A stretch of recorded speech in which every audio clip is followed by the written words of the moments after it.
Our next guest is not on an athletic scholarship at Notre Dame, but it's safe to say he is one of the best athletes on campus.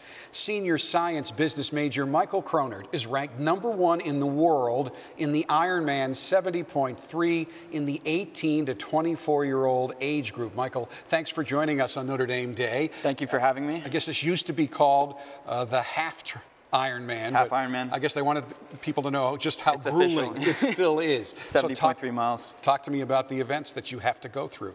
Right, so you start off with a 1.2 mile swim, then you go to a 56-mile bike, and then a half marathon, which is a 13-mile run. And so for a typical person, that may take maybe over 6 hours, but for a pretty fit individual, that would probably take 4 to 4.5 hours, which is over 23 miles per hour on the bike and under a 7-minute mile. You know, there are people that commute back and forth to work that don't average 23 miles every day. Maybe. How much work does it take for you to maintain the level of conditioning that you have to maintain in order to compete in these events? Right, so every week I basically do somewhere around 40 miles of running, a little under 20K of swimming, and then a lot of hours of biking.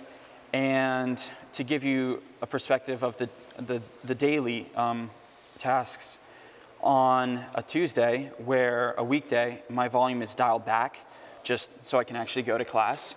And that may entail a 10-mile run and a 4.5K hard swim. And on the weekends, I bring the volume back up. So on a Saturday, I may do a 4-hour indoor bike, followed by a short 2.5K swim and a short 4 or 5 mile run. And then on Sunday, it's a long run, and that would be 13 to 19 miles, followed by a swim. Now, we had a pretty mild winter this year, but when we get a typical Michiana winter, and it's snowing all the time and the roads are slick, where do you bike and where do you run, or do you go out anyway? Right, so that's one of the difficulties. In the winter, nearly all of my training is indoors, which that makes the mental aspect. So a stationary bike? The stationary bike. I basically have my wattage, my time, everything on my cell phone. It feeds through my cell phone. So for an event like this, obviously physically grueling, but what is tougher, the physical aspect of it or the mental aspect of it to keep going?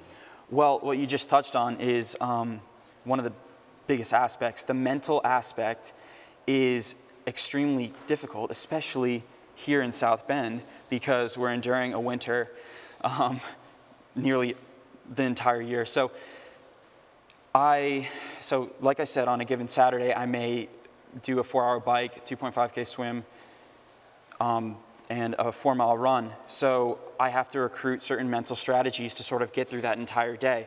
For me, that may include watching 4 Hardwell concerts or something like that. But ultimately, what you're trying to induce in training is mental capacity and physical adaptation, right? So for someone training in California, where you can bike for 5 hours, producing those physical adaptations may be pretty easy.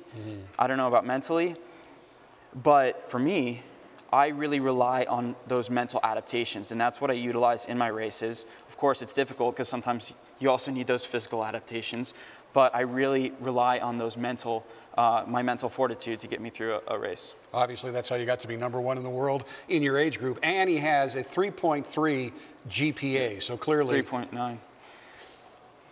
Oh, my bad eyes. 3.9 GPA. Sorry. It's right there in little type. But no, you should correct me for a 3.9 GPA.